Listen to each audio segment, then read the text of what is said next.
This video is sponsored by Mark 7 Equipment, shaping the future of all things car wash. Visit mark7.net for more information.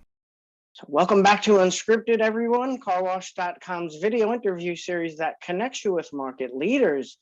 Joining me today on Unscripted, we welcome in Dave Haupt, Director of Tax for Red Rock Tax and Consulting. Hey, Dave, great to see you again. Thanks for doing the video interview with me. Yeah, my pleasure. I'm excited to talk about this. All right, sounds good.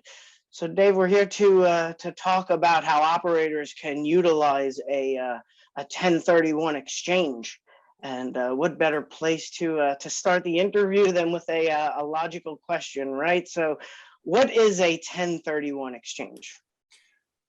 Okay, so 1031 exchange is a way to mitigate the taxes that you're going to pay on the actual sale of an asset, right? And it's going to be a business asset, not a personal asset, not something like your personal residence. That's not going to work, but something that is generating money. A rental property would work, or a car wash, for example, would certainly work. Convenience stores and loop centers, anything of that kind, including rental buildings. Those are all certainly viable options for a 1031 exchange. All right. So if I'm a car wash operator and I'm considering this type of exchange, what factors go into who should be using this strategy, and in what situations, if any, is it not a good idea to maybe consider the 1031 exchange? Okay, that's a good question. When we're talking about the 1031 exchange, remember it's a way of mitigating the tax the tax element of your sale. So if we're talking about long-term capital gains, current rates, you're looking at 10, 15, and 20%, depending on what your income tax bracket is. So for someone who is in a lower tax bracket, it's probably not a huge deal for them, right? They're not going to be paying a lot in tax now or later. Okay, so if you're down in the 10, 12, 15% tax bracket, then I really wouldn't consider this as being a huge win for you. Even for some larger sales, because again, we're not talking about a huge increase in your taxes. The sale would more than cover it. But the interesting part of your question is who is it a good fit for, right? And this is definitely someone who has an income producing property, right? That's a good fit. And why? Why is it a good fit? Because they have, for example, let's just use a round number. They have $1 million property and they're able to sell that $1 million property. Well, a $1 million property at minimum, you're going to be looking at greater than $150,000 in tax ramification. Oh, that's not very fun. It's probably more closer to $200,000 in long-term capital gains tax. Well, that's a lot of money. We don't want you paying that. We don't want these operators paying that.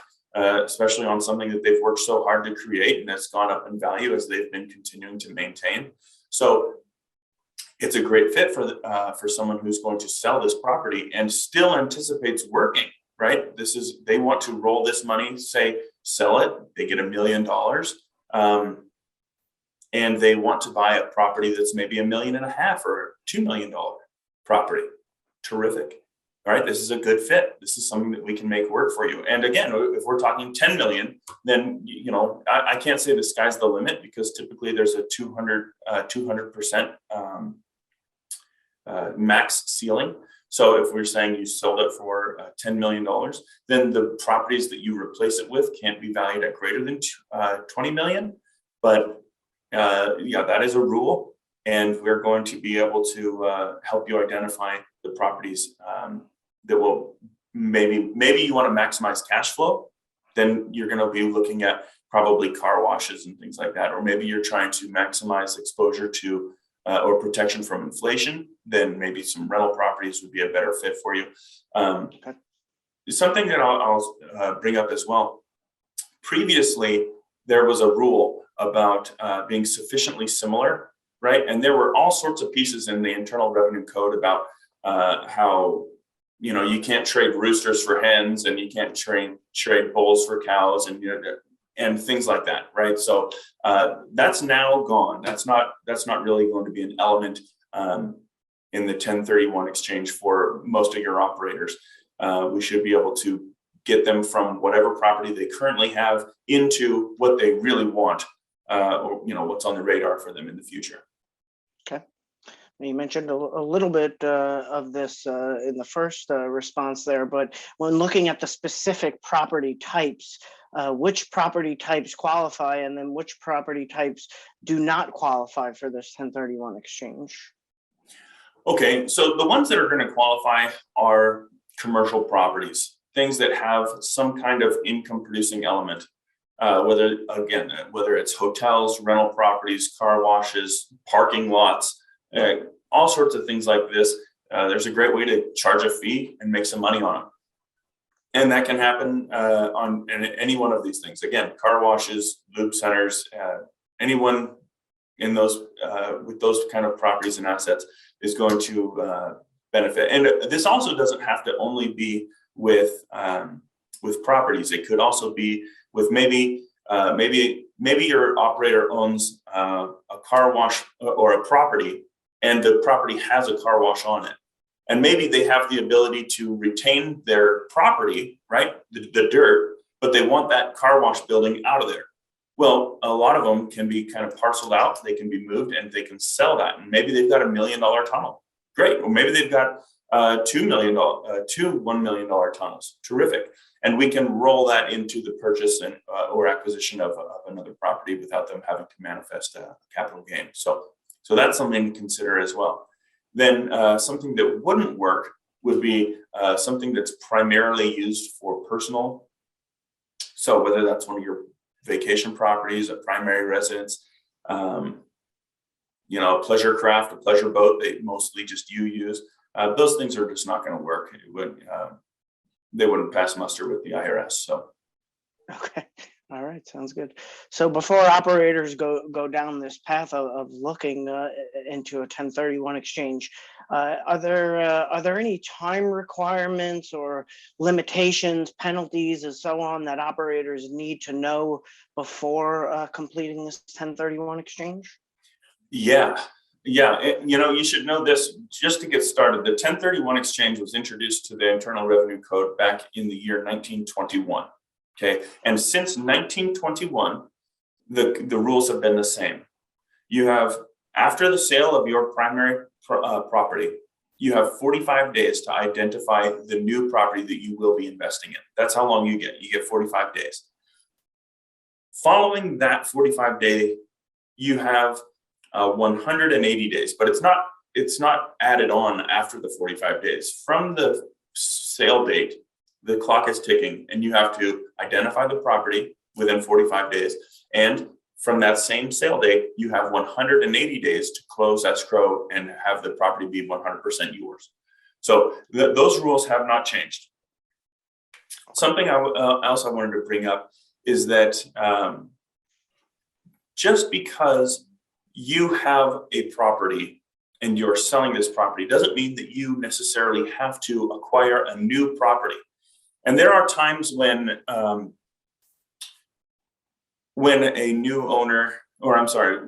owner is looking to sell or exit a property or a business and really wants to, right? He's motivated to get out.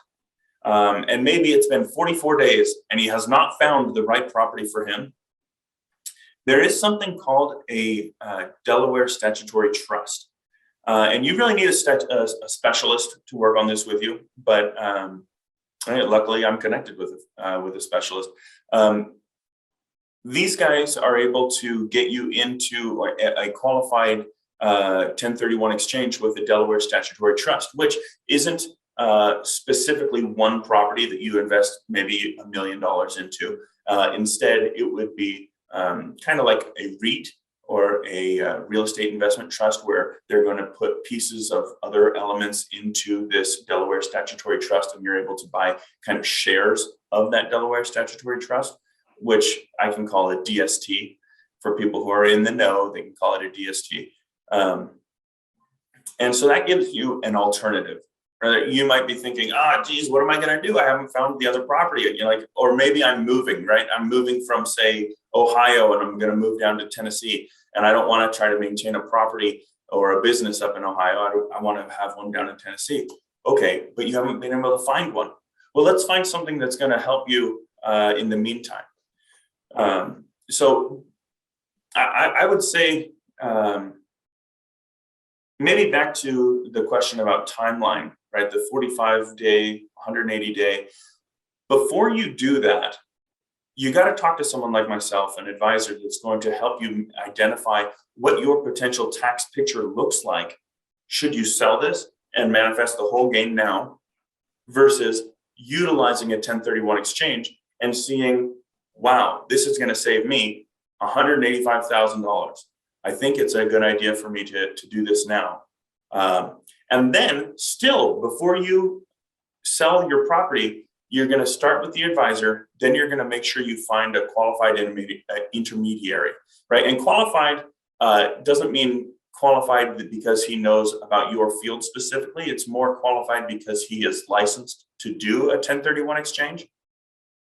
And a 1031 exchange qualified intermediary is someone who is going to act something like an escrow, right? You sell your property, those monies go into the qualified intermediary's account without you touching them. You don't have access to them, okay? And then you identify the new property and buy it using those funds. So it's a little leapfrog. It goes from you selling your property, goes into the qualified intermediary, and then out into the new property. Similar to how someone might use a rollover with their retirement accounts, something like that. Okay.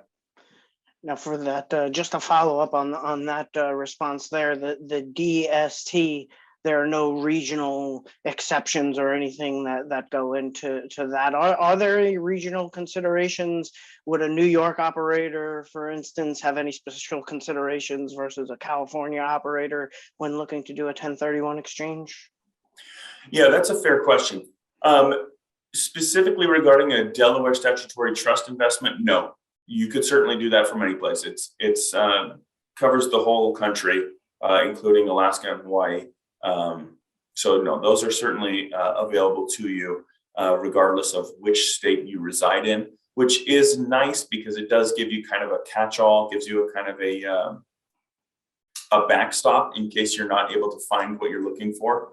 So I'd say, yes, you certainly could invest in a DST from regardless of your location in the United States. Okay, sounds good. Well, we started the interview today with a logical question, Dave. So let's finish with a logical question as well. You mentioned operators getting in touch with a specialist or someone in the know like yourself and your company, but where do operators go from here who are interested in a 1031 exchange? What are the step-by-step or best ways they can get started going down this path? Okay. I think it would start with that timeline that I introduced to you a minute ago, where you would start with your advisor. But prior to your advisor, it's got to kind of make sense to you, right? So I want you to identify what's your opportunity cost? What am I missing out on if I do this? And if this is something outside your wheelhouse, then bring it up with your advisor, right? You're a business owner, you're trying to operate it, you're trying to do the best thing for you and your family and posterity, whatever your goal and ambitions are. Let's identify that, right? Make sure that you are still on the path that you want to be on. If you want out, let's find a way to get you out. All right. Or if you're ready to just grow, right? So you're going to sell this one in order to buy two, or you're going to sell that one in order to buy three. That's all stuff that you kind of want to figure out and have inside your head before you're talking to the advisor. I'm not saying specifically that your advisor is trying to push you in one direction or another, but certainly know what you want. That's the beginning. Then talking to your advisor, then getting in touch with your qualified intermediary, selling the property, identifying the new one, buying it, and then you're off to the races. You want to make sure that your advisor is qualified to talk on these topics. So if you are trying to get a hold of someone like myself, you can just email me at dave@redrocktax.com. I'm sure you're going to be able to give them contact details in the description of the video, so I won't worry about that. But I wanted also to go back to what you had said a second ago with where they're getting started. If they are only starting with the idea that they are ready to get out, then that's something. Okay, I don't want you to think, I don't want any of your viewers to think, I can't get started until I have a clear picture of everything that I'm going to do, because nobody does. No one's got a crystal ball that tells them exactly what's going to happen next. But in this case, I just want them to have an idea of what they think is going to be best for them. Okay, and it doesn't have to be perfect, doesn't have to be polished. Just the desire to say, oh, I think I'm ready to take on more. Terrific. Or I want out of this, I want to have something that's way more passive. Terrific. Anything like that is a great place to start. And then getting someone like myself involved and a really good qualified intermediary that can help you identify the right kind of properties. And I'm certainly connected with some of the best in the business, specifically in the car wash industry, having gone to the conventions and rubbed shoulders with people who have been doing this for 20, 25 years. It's been a pleasure. And we've got great people in the industry that know, that really know it. Yeah, for sure. And that's the goal of a lot of these video interviews that we do is to grow awareness and let operators know about their options so they can get started before they, like you said previously, get off to the races. And just one more bonus question, Dave, before we let you go. What alternatives are there to a 1031 exchange? Okay, so as an alternative to a 1031 exchange, you have one, just paying the tax, which again is not very fun. But two would be a partial 1031 exchange. So let's say we have $1 million building and you're going to sell that $1 million building. And then you're going to purchase another building that's only 500,000. So really only 50% of your gain is going to be mitigated, but terrific because the tax rates will apply. And we have a graduated scale, so you'll have less in long-term capital gains to pay on that amount. So that's a partial 1031 exchange. Now, I want you to remember that for any depreciation that you have captured over the years that you've owned these assets, that depreciation will need recaptured. That's 25%.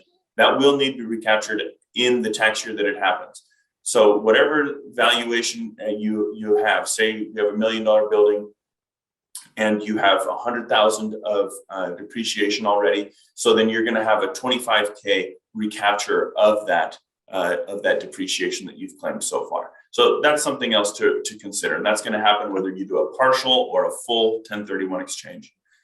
And then one other alternative you have is the reverse 1031 exchange.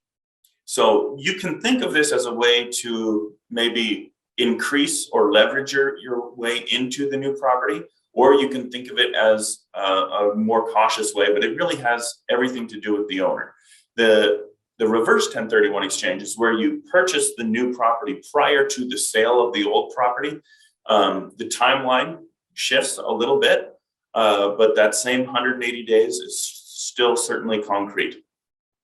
You need to make sure that the qualified intermediary that helps you on a reverse 1031 exchange has done these before, as well as the paperwork, because on my end, I wouldn't say it's double the paperwork, but it's certainly more to consider. So the reverse 1031 exchange and the partial 1031 exchange are other options you could consider when looking to sell one of your own properties. Right, sounds good. Well, thank you for taking the time, Dave, to go into the 1031 exchange and who they would be ideal for, as well as discussing some of these alternatives with us. It was great to see you, and thanks again for doing the video interview with me. Yeah, my pleasure. Thanks again. Bye-bye.